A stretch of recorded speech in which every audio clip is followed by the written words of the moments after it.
Katropa, good morning! Kakape tayo, kopi ko black. Yung ano natin, daily routine. Ayun, may dagdag kaalaman tayo ngayon. Yung araw, dagdag kaalaman. Sa ating mga katropa. Ngayong panahon.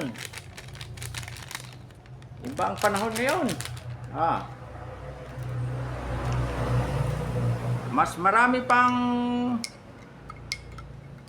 mahal mo at malapit sa iyong puso na mga kaibigan, tunay na kaibigan kaysa kamag-anak.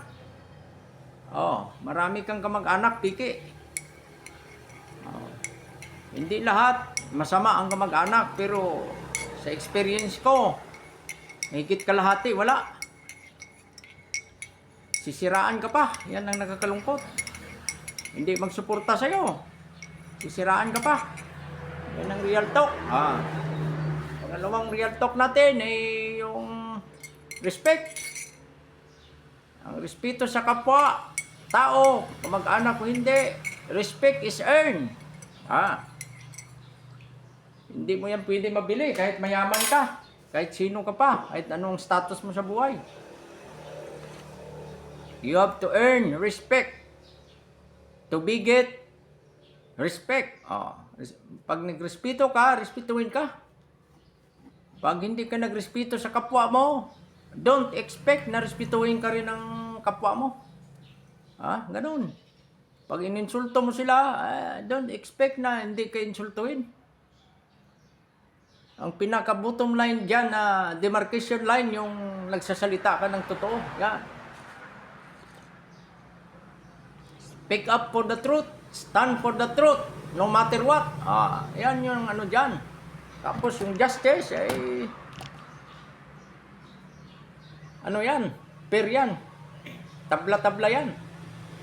Walang kamag-anak yan, walang kaibigan sa justice system natin. Pag mali ka, mali ka. Makipag-ariklo ka.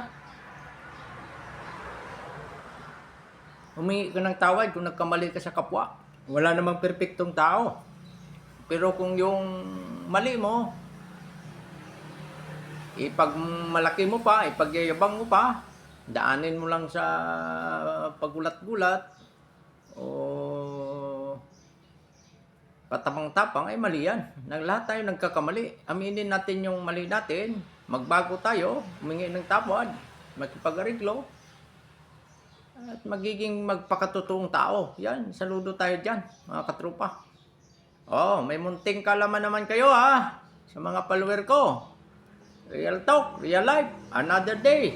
Another life. Struggle. Lakasan lang natin ang loob nyo. Ako mismo, dumadanas ng mga pagsubok na matitindi. Pero hindi ako bumitaw. Kumakapit lang ako sa Diyos at sa prinsipyong matatag. I love you all, mga katropa.